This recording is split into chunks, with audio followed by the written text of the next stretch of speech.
पौधों की अच्छी ग्रोथ के लिए खाद का अहम रोल होता है और जो हम फर्टिलाइज़र देते हैं तो उसका भी इसमें बहुत बड़ा रोल होता है। क्यों होता है? क्योंकि जब हम खाद फर्टिलाइज़र अच्छे से अपने पौधों को देंगे तभी हमारे गार्डन में जो प्लांट्स हैं उनकी ग्रोथ अच्छी होगी और फल फूल अच्छे से उनमें आएंगे। तो आज मैं लेके आई हूँ ये खाद, जो कि अपने गार्डन्स में पौधों के लिए ये ही खाद मैं यूज़ करती हूँ। कौन सी खाद है वो मैं आपको बताऊंगी। और ये ऑर्गेनिक खाद है बिल्कुल, और फ्री की ही खाद मैं अपने गार्डन में यूज़ करती हूँ। बहुत सारे जो है भाई बहन बोलते हैं कि हमें ये खाद मिलती नहीं है, और मैं तो इतने पैसे खर्च कर चुका हूँ या कर चुकी हूँ खाद के ऊपर। तो देखिए, मेरी तो ये बिल्कुल फ्री की खाद है, और जब से मैं गार्डनिंग कर रही हूँ तब से ही मैंने कुछ भी पैसा खाद के ऊपर खर्च नहीं किया है। तो बिल्कुल फ्री की खाद है। कौन सी खाद है वो मैं आपको ज़रूर बताऊंगी। तो देखिए, खाद लाने के बाद करना क्या है, तो इस तरह से हमें उसको फैला देना है, सुखा देना है। 1 दिन या 2 दिन आप इसको अच्छे से धूप लगा दीजिए, क्योंकि ये खाद इकट्ठी पड़ी रहती है और गीली रहती है, और गीली होने के कारण इसमें ना फंगस, कीड़े वगैरह, छोटे छोटे बहुत सारे कीड़े इसमें होते रहते हैं जो हमारे पौधों को नुकसान दे सकते हैं जब हम इस खाद का उपयोग करेंगे अपने पौधे में। तो इस तरह से सुखा देना है। तो मैं इसको 1 दिन के लिए पूरा सुखा दूंगी, और इससे ये होगा कि इसके जो कीड़े वगैरह हैं सब मर जाएंगे धूप में। और इसके बाद अपने ही पौधों में मैं यूज़ करूँगी, जो कि बहुत ज़्यादा पौधों में सबसे अहम पूर्ण होता है खाद का। और इस खाद से आपको ना ही तो कोई पौधों में कभी किसी की नुकसान होगा पौधों में, और ना ही कोई फंगस वगैरह लगने का डर रहेगा जब हम इस तरह से इस खाद को सुखा देंगे। और ये खाद मिलेगी आपको, कई पूछते हैं कि हमें खाद ये मिलती नहीं है, तो ये खाद मिलेगी आपको। जैसे डेयरी वगैरह होती है, भैंस गाय वगैरह पालते हैं, तो ये जो गोबर होता है भैंसों का वो इकट्ठा डालते हैं, तो उनके डेयरी के वहाँ आसपास में देखिए ये खाद आपको ज़रूर मिल जाएगी, बिल्कुल फ्री में मिलेगी। कोई मना नहीं करेगा इस खाद को लेने से। तो मैं ऐसे ही करके ये खाद लाती हूँ, और देखिए सुखा रही हूँ, और जो मोटे मोटे डले हैं उनको मैं तोड़ रही हूँ, ताकि जो डले हैं वो मिट्टी में हम डालें तो ऊपर ऊपर ना रहे।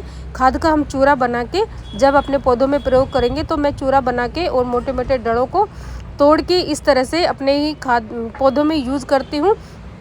और सूखने के बाद इसको फिर मैं कट्टों में भर के रख लूँगी, और पूरी साल मेरे ये पौधों में ही यही खाद जो है यूज होती रहती है। तो आप इसी खाद का यूज़ करिए, बाहर से लाने से अच्छा है। बिल्कुल फ्री में थोड़ी सी ये है कि आसपास आपको ढूंढनी ज़रूर पड़ेगी, लेकिन ये मिल ज़रूर जाती है खाद, और कोई मना भी नहीं करता है। आप अगर कोई मना करता है तो पूछ लीजिए, रिक्वेस्ट कर लीजिए थोड़ी सी, तो आपको कभी मना नहीं करेंगे। तो मेरे यहाँ तो मैं पूछती भी नहीं हूँ और ले लेती हूँ ऐसे ही, क्योंकि कोई मना नहीं करता, ऐसे ही पड़ी रहती है। और हमारे यहाँ तो जो माली लोग हैं सॉरी, जो यहाँ पे साइकिल वाले जो आते हैं पौधे देने के लिए, वो तो भर भर के ले जाते हैं, क्योंकि इस खाद की से अच्छी तो कोई खाद नहीं होती। चाहे आप वर्मी कंपोस्ट डाल लीजिए, चाहे कुछ और डाल लीजिए, इस खाद का जो है सबसे अच्छा जो है रोल होता है। तो बिल्कुल फ्री की ऑर्गेनिक खाद मैं अपने पौधों में यूज़ करती हूँ, और कई सालों से मैं यूज़ करती आ रही हूँ। और आप देख सकते हैं मेरे पौधे जो है अच्छी ग्रोथ करते हैं और हरे भरे तंदुरुस्त भी रहते हैं। तो यही कारण है कि हम इस खाद का प्रयोग करें, ना कि जो केमिकल वाली खाद होती है उनका आप उपयोग करें। तो ये देखिए, जो केले के छिलके हैं, प्याज के छिलके हैं, या वेजिटेबल्स के कोई भी फ्रूट के छिलके हैं, आप उनका भी उपयोग कर सकते हैं। वो भी बिल्कुल ऑर्गेनिक होते हैं, कोई केमिकल नहीं होता है। तो आप बाहर फेंकते हैं उन छिलकों को, इससे बढ़िया है कि आप अपने घर पे उनका यूज़ कर सकते हैं। तो मुझे कई चक्कर काटने के बाद ये खाद ज़रूर मिली है, और इससे पहले भी मैं लेके आई थी फरवरी में, जब मुझे खाद देनी थी तब भी मैं एक कट्टा और लेके आई थी। लेकिन उसके बाद मैंने सभी पौधों में यूज़ कर ली है, और वो खाद ख़त्म हो गई। और फिर से मैं ये एक कट्टा भरा तो नहीं था, लेकिन आधा ही था, जितनी मेरे से चल पाई या जितनी मैं उठा पाई उतनी मैं ले आई। और अब जब ख़त्म हो जाएगी तो दोबारा से फिर ले आऊँगी। कहीं दूर नहीं जाना पड़ता है इसके लिए। कई बार तो ऐसा होता है कि ढूंढनी पड़ती है और मिलती नहीं है। तो देखिए, इस तरह से आप इस खाद को सुखा लीजिए। बिल्कुल सुखाने से ही हमारे पौधे में जो है अच्छी रहेगी, क्योंकि इसमें जो फंगस कीड़े वगैरह होते हैं सब मर जाते हैं। तो ये खाद तो जैसे गांव हरियाणा होते हैं या हरियाणा शहर लगा लीजिए, उनमें तो ऐसे ही पड़ी रहती है ये खाद। उसको तो कोई भी मना नहीं करता है, लेकिन यह दिल्ली शहर में है या कोई और सिटी में रह रहे हैं तो वहाँ पर थोड़ी सी मुश्किल हो जाती है मिलनी। तो इसलिए ही ये आप लोग बोलते हैं कि हमें मिलती नहीं है। तो मैं तो बिल्कुल फ्री की लेके आती हूँ। और देखिए मैंने इसका बिल्कुल चूरा बना के मतलब फोड़ के चूरा बना दिया है और इस तरह से मैंने इसको सुखा दिया। पूरी शाम तक इसको मैं सूखने दूंगी और शाम को फिर मैं इसको इसमें कुछ और मिलाना है, वो क्या मिलाऊंगी वो भी मैं आपको बताऊंगी। एक चीज़ और मिलानी होती है इसके अंदर। और देखिए शाम का समय है और इस समय बजे हुए हैं 4 या 5 बजे हुए हैं और ये खाद अब बिल्कुल सूख गई है, हल्की हो गई है। पहले थोड़ी सी भारी भी थी और अब ये हल्की हो गई सूख जाने के बाद। तो इस तरह से सुखाने के बाद इसमें मुझे मिलाना है जो कि मैं पौधों के लिए और पौधों की जो है फंगस वगैरह ना लगे, एक चीज़ मुझे क्या मिलानी है वो मैं आपको बताती हूँ। तो देखिए इससे ये है कि कीड़े वगैरह और भी मर जाएंगे, जो थोड़े बहुत कीड़े रह गए हैं वो भी इसमें मर जाएंगे। वैसे ही धूप में सुखाने से तो मर गए हैं, लेकिन एक दो कीड़े मतलब कुछ रह गए होंगे तो वो मर जाएंगे। तो ये मैंने डाला इसमें फंजीसाइड का पाउडर।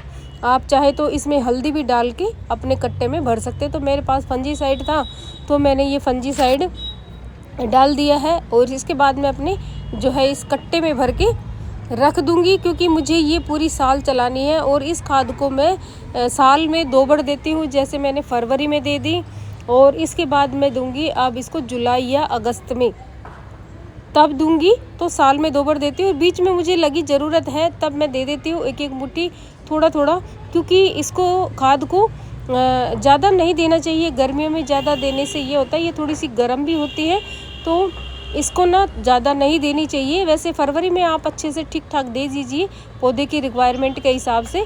तो देखिए मैंने ले लिया है एक ये ढक्कन सा और इसमें मैं भर लूँगी। और अभी मुझे देनी है पौधों में खाद, क्योंकि कई पौधे ऐसे होते हैं जो मैंने कटिंग से लगाए थे और अब वो ग्रोथ करने लग गए हैं। तो देखिए जैसे मनी प्लांट है, मनी प्लांट में मैंने फरवरी में खाद दी थी, लेकिन अब मैं थोड़ी सी दे रही हूँ। ये सिर्फ आपको दिखाने के लिए, नहीं तो आप बोलोगे कि बस खाद ला के सुखा दी है और इसको देना कैसे है वो नहीं बताया है। तो मैं आपको ये बता रही हूँ कि इस तरह से मुट्ठी भर लीजिए और जितना बड़ा आपका मतलब पौधा है उसी हिसाब से आप इसको दीजिए। छोटा है तो 1 मुट्ठी दे दीजिए, बड़ा है तो आप 2-3 मुट्ठी भी दे सकते हैं। तो ये पोट के हिसाब से है और पौधे के हिसाब से है, तो इस हिसाब से आप दे दीजिए। तो मेरे सारे जो कोलियस के हैं ये कटिंग्स लगाई थी और अब ये बड़ी हो गई है थोड़ी, इनमें काफ़ी अच्छी रूट बन गई है, हेल्दी हो गए हैं। तो मुझे ये 1 मुट्ठी अब इनमें सब में देनी है। और यहाँ पे है अरेलिया का प्लांट।